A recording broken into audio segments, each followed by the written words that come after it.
Welcome back ناظرین. آج ہم بات کر رہے ہیں اسٹریس کی اور ایموشنز کی. جب ایک گھر میں نشہ ہو اور وہاں پہ وہ کتنے ہائٹ پہ چلے جاتے ہیں.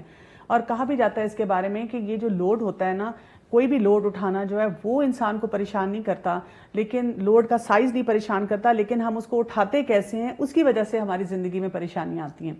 تو جی جبین, ہمیں یہ بتائیں آپ کہ اب ایک گھر ہے جس میں ایک کوئی بھی پیارا ہے جو کہ ایڈکشن کی طرف چلا گیا ہے. اب وہاں پہ جو گھر والوں کا سٹریس ہوتا ہے وہ اس کو کیسے مینج کریں؟ بالکل کمل, کبھی کبھی یہ ہوتا ہے کہ گھر والے اتنے سٹریسفل ہو جاتے ہیں کہ وہ اگر کوئی ہیلپ بھی آ رہا ہو تو سولوشن کی طرف نہیں جاتے. تو اس میں سب سے پہلے کہوں گی کہ گھر والوں کو ایکسیپٹ کرنا چاہیے کہ جو ہونا تھا وہ ہو گیا. ٹھیک ہے نا, اگر ہم پاسٹ کو کرائے کرتے رہیں گے اب مجھے اس کا سولوشن کی طرف جانا ہے, تو سب سے پہلے انہیں ایکسیپٹ کرنا چاہیے اور پھر پازیٹیو ایٹیٹیوڈ اپنا بنانا چاہیے فارگیونیس کا, کہ اگر اس نے غلطی کر لی ہے, بہت بڑی غلطی ہے, لیکن ہم اس کو غلطی کو ایسے نہیں چھوڑیں گے, ہم اس کو انشاءاللہ حل کریں گے. اور پھر اپنے جو ہے نا اپنے آپ کو ایموشنز کو کنٹرول کرنا سیکھنا ہے. اس کے لیے وہی جیسے اچھے ہیلدی فوڈ ہے, ایکسرسائز بھی, اپنے روٹین کے کام نہیں چھوڑنے. یعنی ہم سارا وقت چھوڑ کے ہائے میرے ساتھ ہو کیا گیا, سارا دن بیٹھ کے وہی سوچتے رہنا, وہ نہیں کرنا. اپنے روٹین کے کام اسی طرح کرنے ہیں, اور اس کے لیے آپ نے اپنی بہت انفارمیشن لینی ہے. آپ نے دیکھنا ہے کہ اس کے لیے ہم کہاں کہاں جا سکتے ہیں, کس کس سے ہیلپ لے سکتے ہیں, کون لوگ اس میں اس طرح, تو اور بچوں کے جیسے دوستوں سے بھی وہ کر کے, تو آپ اس کے سولوشنز کی طرف جائیں. اس سے آپ کا سٹریس بھی کم ہوگا, اور دعا کریں اللہ سے کہ انشاءاللہ اس کا مسئلے کا حل نہیں کرے. ٹھیک ہے نائلہ, اکثر ہم یہ دیکھتے ہیں کہ جیسے گھر والوں کا تو سٹریس بہت زیادہ ہوتا ہے اور نظر بھی آتا ہے لوگوں کو, اور وہ پریشان بھی لگ رہے ہوتے ہیں, اور وہ یہ بھی سوچ رہے ہوتے ہیں ٹریٹمنٹ کہیں سے کرانی ہے. لیکن اکثر لوگوں کا خیال یہ ہوتا ہے کہ وہ جو ایک انسان نشے میں پڑا ہوا ہے نا, اس کے اوپر کوئی سٹریس نہیں ہے. کیا یہ واقعی ایسے ہوتا ہے؟ نہیں, آئی تھنک اس کے اپنے سٹریسز ہوتے ہیں بہت زیادہ, اور سٹریسز کئی دفعہ ایک وجہ بھی ہوتے ہیں نشے میں جانے کے لیے. اچھا, ایسے سٹریس جو وہ ہینڈل نہیں کر سکتا, کئی دفعہ معاشرے کی طرف سے آ رہے ہوتے ہیں, کئی دفعہ اپنی ناکامی کو دیکھ کے آ رہے ہوتے ہیں, سو کالڈ ناکامی, جو ہمیں لگتا ہے کہ اچھا ہم نے ایک اٹیمپٹ کی, اس میں ہم فیل ہو گئے, یا پڑھائی میں اچھا نہیں کیا, یا گریڈز ایز نہیں آئے, پیرنٹس کی توقعات بہت زیادہ ہیں مجھ سے, میں ان کو پورا نہیں کر سکتا, میں ایک اچھا انسان نہیں ہوں. یہ تمام سٹریسز کی وجہ سے بھی کئی دفعہ جو اس طرح کی انٹائسنگ چیزیں ہوتی ہیں, بیکاز آپ دیکھیں ہر کوئی تو نہیں نشے میں جاتا ہے, لیکن جو ایک ولنریبل ہوتا ہے, اور ولنریبل وہی انسان ہوتا ہے جو آلریڈی فکروں میں, پریشانیوں میں, ٹینشنز میں پڑا ہے, اور اس کو لگتا ہے ایک آدھ دفعہ میں اگر یہ کام کر لوں گا تو چلو اس وقت کا تو سٹریس ریلیز ہو جائے. صحیح بات ہے. اچھا, اس میں ہم ڈینائل کی بھی بات کرتے ہیں, کیونکہ ڈینائل ایک بہت امپورٹنٹ چیز ہوتی ہے. کیا اس کے ساتھ بھی سٹریس جو ہے وہ آتا ہے جب ڈینائل میں رہتا ہے, اس کو ان سب کو کیسے کوپ کیا جائے؟ مطلب ڈینائل ایک تو یہ ہوتا ہے کہ ہم ایکسیپٹ نہیں یہ کر سکتے کہ یہ مسئلہ میرے ساتھ بھی ہو سکتا ہے. اچھا, مجھے ایک تو یہ ڈینائل ہوتا ہے کہ اگر میں یہ کام کروں گی تو ہو سکتا ہے اور لوگ عادی بنتے ہیں, میں نہیں بنوں گی عادی, بیکاز میں تو ایک آدھ دفعہ اس کو ایکسپیریمنٹ ہی تو کر رہی ہوں, so it will not happen to me. ایک تو یہ ڈینائل ہوتا ہے. دوسرا یہ کہ I am in charge of my life اور not in charge of my life, you know میں اپنے آپ کو کیسے دیکھ رہی ہوں.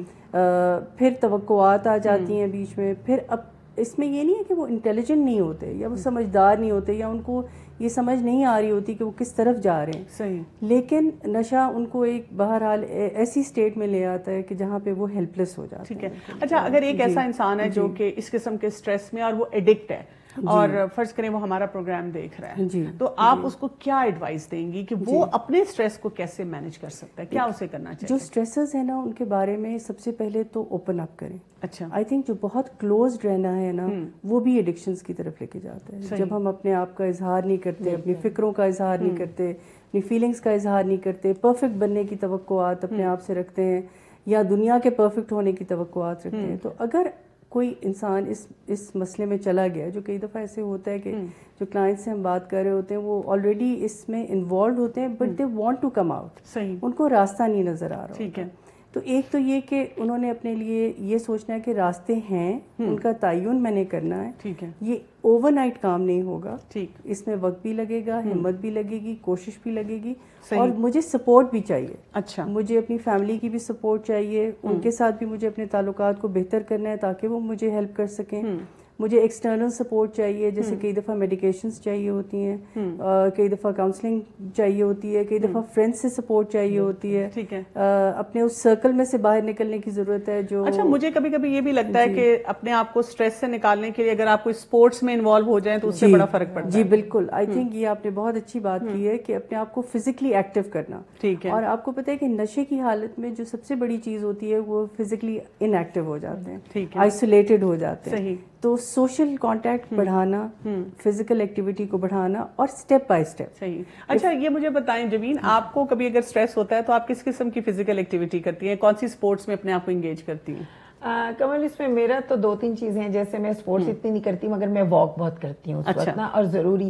اچھا ایک اور میرا کام ہے, مجھے ڈسٹنگ کا بہت شوق ہے. میں اس وقت نا ڈسٹنگ, میں جب بھی مجھے لگتا ہے کہ مجھے اسٹریس ہو رہا ہے نا, میں فوراً فزیکل ایکٹیویٹی جیسے گھر میں ہوں نا, میں ڈسٹنگ شروع کر دوں گی. ابھی آپ کا گھر بہت صاف ستھرا نظر آتا ہے اور اس وجہ سے میری بہت ساری جو اسٹریس ہے نا وہ ریلیز ہو جاتا ہے اور گھر کا بھی کام ہو جاتا ہے. اور میں سب کو یہی کہوں گی کہ جب بھی آپ کو اسٹریس آئے نا, آپ فوراً اپنی کوئی فزیکل ایکٹیویٹی پہ توجہ دیں فوراً, تو اس سے بہت فرق پڑتا ہے. اپنا دھیان جو ہے نا بٹائیں, تو وہ فزیکل ایکٹیویٹی سب سے اچھا آپ کا دھیان. اور کچھ نہیں تو سیڑھیوں پہ اوپر چلے جائیں, کچھ اوپر کا کام کر کے نیچے آ جائیں, اینی تھنگ یو کین, تو اس سے وہ فرق پڑ جاتا ہے. ناظرین ہمارے ساتھ, ہم جب اسپورٹس کی بات کرتے ہیں تو ہمارے ساتھ اسپورٹس کے جانے پہچانے نام ہیں سہیل تنویر صاحب.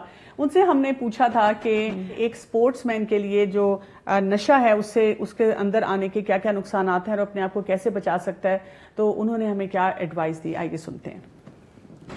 بیسیکلی کسی بھی انسان کی کریکٹر ڈیولپمنٹ کے لیے جو ایج نوجوانی کی ہوتی ہے وہ بڑی امپورٹنٹ ہوتی ہے. اس میں انسان کا بیسیکلی جو کریکٹر ہے وہ ڈیولپ ہوتا ہے. تو آئی ریممبر مائی ڈیز کہ جب میں چھوٹا تھا, اسکول سے واپسی پہ آتے تھے تو میرے دماغ میں صرف ایک ہی چیز ہوتی تھی کہ میں نے اسکول سے واپس آنا ہے اور کرکٹ کھیلنے جانا ہے, کیونکہ مجھے کرکٹ کا جنون تھا, اسپورٹس کا جنون تھا.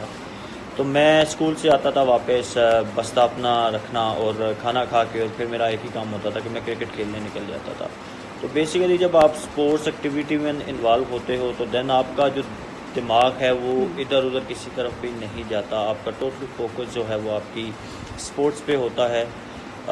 باقی اسپورٹس جو ہے اس میں ٹائم کتنا, میرے خیال میں اٹ ٹیکس 2 آورز میکسیمم. اگر آپ اپنے روز کی روٹین میں اپنے بچوں کی, اسپیشلی بچوں کے لیے میں کہوں گا کہ آپ بینگ اے پیرنٹ آپ بچوں کو لے کے گراؤنڈز وغیرہ میں ضرور جائیں. بچوں میں جو آؤٹ ڈور ایکٹیویٹیز ہیں اسپیشلی آج کل کے زمانے میں, کیونکہ ہمارے ٹائم پہ اس ٹائم اتنی انڈور ایکٹیویٹیز نہیں تھی, موبائل فون نہیں تھے, انٹرنیٹ نہیں تھا, کمپیوٹرز نہیں تھے, پلے اسٹیشن نہیں تھے. لیکن آج کل کے دور میں اور زیادہ امپورٹنٹ ہے کیونکہ بچوں کے پاس ایکٹیویٹیز اتنی زیادہ ہیں انڈور کے, وہ آؤٹ ڈور ایکٹیویٹیز ان کو اتنی فیسینیٹ نہیں کرتی. تو بینگ اے پیرنٹ ہمارا یہ بڑا رول بنتا ہے. بہت بہت شکریہ آپ کا. جی ہم جب بات کر رہے ہیں اسٹریس کی, تو اسٹریس کے ساتھ نا ایموشنز بھی بہت زیادہ ہمارے انگیج ہو جاتے ہیں. تو جبین آپ ہمیں بتائیں گی کہ ایک جو ایڈکٹ ہوتا ہے اس کے اندر کس قسم کے مس مینج ایموشنز نظر آتے ہیں؟ ہاں کمل, اس میں یہ ہوتا ہے کہ کبھی تو وہ بہت ڈوسائل بھی ہوتا ہے, کبھی خوش موڈ بھی ہوتا ہے, ہیپی ہوتا ہے, لیکن جو موسٹلی ہے نا اس کے اندر جو ہے نا اس کے اندر غصہ بھرا ہوا ہوتا ہے. اچھا اس کو چونکہ اس کے اندر ایک خوفیئر بھی ہوتا ہے اس کے اندر نا, اور کیونکہ اس کی شیم ہیلنگ نہیں ہوتی تو وہ زیادہ تر انگزائٹی میں رہتا ہے اور اسٹریس میں رہتا ہے. تو یہ سب چیزیں جو ہے نا یہ اس کو اور مزید جو ہے نا آگے کی طرف دھکیلتی ہیں, ایڈکشن کی طرف نا. اور کبھی کبھی جیسے وہ کچھ ایسی سوچے گا, لوگ اس کو اپنے دشمن نظر آنے لگتے ہیں, کوئی کسی کی بات کو سوچتا ہے, مس کنسیپٹ کر لیتا ہے کہ اس نے یہ کہا, نہیں اس نے یہ کہا. تو اس طرح کے جو پھر اس کے ایموشن, اس میں زیادہ تر یہ ہوتا ہے کہ انگزائٹی ہے, اسٹریس ہے, لوگ میرے بارے میں مجھے اچھا نہیں سمجھتے, میرے بارے میں برا سوچ رہے ہیں. اور یہ جو آپ بات کہہ رہی ہیں مجھے لگتا ہے یہ ریئلٹی بھی ہے کہ ہمارے بہت سے لوگ جو ہیں یہی کہتے رہتے ہیں کہ اس کو تو کوئی فرق نہیں پڑ رہا اور ہماری زندگی خراب ہو گئی ہے. تو یہ ایک بہت ایک آئی اوپنر بات ہے کہ اس کے اپنے بھی بہت زیادہ ایموشنز ہیں, بہت زیادہ ایموشنز ہیں. بالکل, اور بہت زیادہ اس کے اپس اینڈ ڈاؤنز بہت ہیں اس کے ایموشنز میں نا. اچھا نائلہ, آپ نے کیونکہ بہت سارے انسٹیٹیوشنز میں اور بہت یوتھ کے ساتھ کام کیے ہیں, تو آپ کے پاس کبھی مطلب ایسے ہوا ہے کہ ایک ایڈکٹ جو ہے وہ صرف اس وجہ سے آیا ہو, وہ آپ کو ایڈکشن کے بارے میں نہیں بتانا چاہ رہا تھا, لیکن اب اسے اپنے ایموشنز جو ہیں وہ مینج نہیں ہو رہے, تو ایسے بچوں کو پھر آپ کیسے ڈیل کرتی ہیں اور کیا ایڈوائز دیتی ہیں؟ دیکھیے پہلے تو ہمیں اپنے ایموشنز کے ساتھ کمفرٹیبل ہونا ہے. صحیح. غصہ اگر آ رہا ہے تو غصہ کیوں آ رہا ہے, اس کی کیا وجوہات ہیں, ان کا اظہار کیسے کرنا ہے, غصے کو ختم نہیں کرنا. صحیح. پھر اگر فکر آ رہی ہے, ہوپلیسنس آ رہی ہے, وہ کیوں آ رہی ہے. نارملی سیلف اسٹیم کی کمی ہوتی ہے, عزت نفس کی کمی ہے, یا اپنے حالات سے اور واقعات سے انسان نیگیٹو ہو جاتا ہے, گیو اپ کرنے کی ٹینڈنسی آ جاتی ہے اور لگتا ہے کہ زندگی میں کچھ نہیں ہوگا. فیوچر کے بارے میں بہت سارے فیئرز ہوتے ہیں. صحیح. تو نارملی لوگ ایک دم سے آ کے اپنی ایڈکشن کے بارے میں بات نہیں کرتے, بیکاز ان کو لگتا ہے کہ یہ ایک ٹیبو ہے. پہلا ٹیبو تو یہ ہے کہ آپ کسی سائیکالوجسٹ سے بات کریں, دوسرا یہ کہ آپ اپنی ایڈکشن کے بارے میں بات کریں, تو یہ بڑا مشکل ہوتا ہے. صحیح. تو لیکن آپ آئیڈینٹیفائی کر سکتے ہیں. اچھا. کسی کے طور طریقے سے, ان کی گفتار سے, ان کا جو ایک ڈسکنیکٹ ہوتا ہے ریالٹی سے, اس سے آپ آئیڈینٹیفائی کر سکتے ہیں. تو پیرنٹس اور جو ارد گرد کے لوگ ہیں وہ بھی دیکھ سکتے ہیں کہ اس انسان میں ایک بہت میجر چینج آ رہا ہے, کہ وہ الجھا ہوا ہے یا علیحدہ ہے اس طرح سے. ٹھیک ہے. تو بہت ساری فیلنگس ہیں جو اس کے ذہن میں ہوتی ہیں, اور وہ ان کا اظہار بھی نہیں کرنا چاہتا, اظہار کر نہیں پاتا ہے. اور کئی دفعہ ہوتا ہے کہ ہم نے ہرٹ اپنا شو کرنا ہے, لیکن وہ اینگر کے فارم میں شو ہو رہا ہے. ٹھیک بات. تو وہ جو اندر پریشانیاں ہیں, تناؤ ہیں, بچپن کے ایکسپیرینسز ہیں, ان کو وہ پھر غصے کے طور میں, اور ان لوگوں کے ساتھ زیادہ جو اس کے قریب ہیں. صحیح. سو ہوتا یہ کہ ایک ڈسکنیکٹ یہاں پہ بھی ہوتا ہے کہ ہے تو وہ ہرٹ شو, وہ اینگر کر رہا ہے. اچھا, تو ہمارے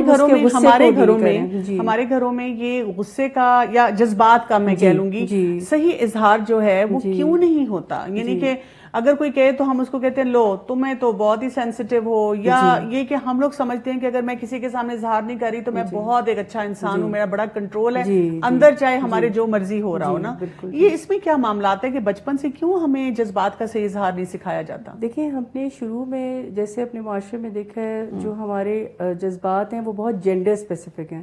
مرد غصہ کر سکتے ہیں, عورتیں رو سکتی ہیں, مرد روئے گا نہیں, مرد مضبوط رہے گا, سارے ڈیسیجنز کرے گا.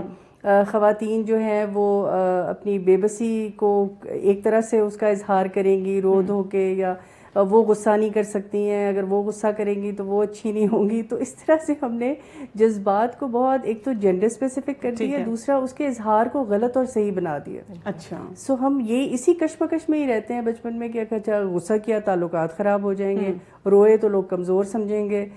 تو وی آر ناٹ ایکسپریسو, اور ہم آنیسٹی جو بیسٹ پالیسی کہتے ہیں وہ ہم اس کو اظہار میں بیسٹ پالیسی نہیں کہتے.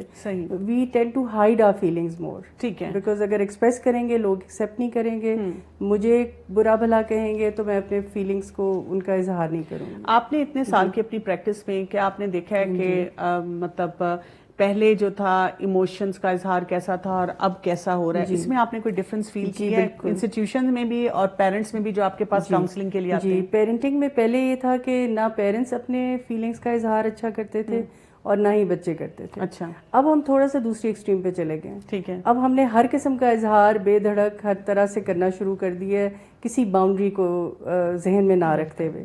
پیرنٹس کے ساتھ بدتمیزی کر لیں گے, جو کہ پہلے ہم پیرنٹس کے سامنے بول نہیں سکتے تھے. صحیح. کہ تو آئی تھنک اس میں ایک بیلنس لانے کی ضرورت ہے. اس بیلنس کے لیے کوئی پیرامیٹرز آپ بتائیں؟ جی, آئی تھنک اسرٹیو اگر ہم ہو جائیں کہ اپنی بھی رسپیکٹ کریں اور اپنے پیرنٹس کی بھی رسپیکٹ کریں, ہر ایک کے بارے میں سوچیں, ہر ایک کے بارے میں جو لوگ ہمارے ایک جملے سے افیکٹیز ہیں ان کا بھی ہمیں احساس ہونا چاہیے. جی بالکل. اور پھر اسی طرح سے جب ہم اپنے غصے کا یا کسی بھی فیلنگ کا اظہار کریں تو ہمیں یہ دیکھنا ہے کہ اس کا مقصد کیا ہے. صحیح. کیا اس کا مقصد صرف اپنے آپ کو وینٹ دینا ہے, یا اس کا مقصد کچھ اچیو کرنا ہے؟ غصے میں ہم اچھی چیزیں بھی اچیو کر سکتے ہیں. صحیح بات. پھر اپنی ولنریبلٹیز کو ایکسیپٹ کریں. صحیح. کہ میں ایک مضبوط انسان ہوں لیکن پھر بھی کہیں کہیں میری کمزوریاں بھی ہیں. بالکل. Self acceptance I think is one of the things جو ہمارے ریلیشن شپس میں بیلنس لے آتا ہے. صحیح بات ہے. کہ اپنے مختلف رولز میں ہونے کے باوجود بھی ہم کہیں پہ کمزور ہیں اور کہیں پہ مضبوط. بالکل صحیح بات ہے. ناظرین ایک شارٹ بریک لیتے ہیں اور اس کے بعد اسی ٹاپک کو کنٹینیو کریں گے.